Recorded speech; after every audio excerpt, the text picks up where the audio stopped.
अस्सलाम वालेकुम।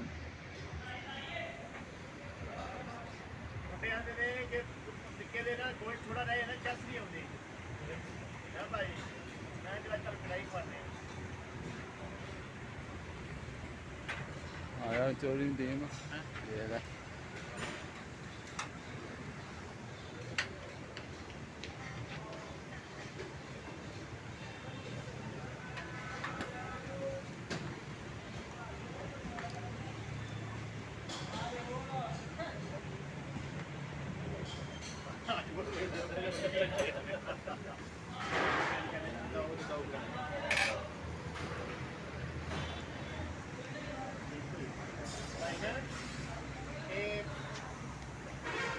ਹਾਫ ਟਮਾਟਰ ਵਾਲੀ ਹੋ ਜਾਏ ਨਾ ਤੇ ਹਾਫ ਸਲਮਾਨੀ ਹੋ ਜਾਏ ਠੀਕ ਹੈ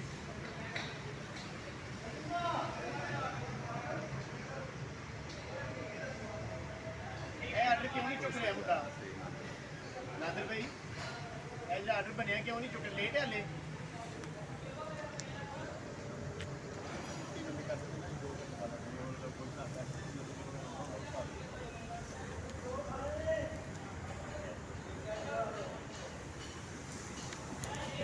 खुरम भाई क्या नाम है अल्ताफ भाई बताया था आपने नाम अपना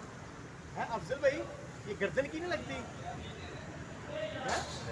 क्यों सख्त रहता है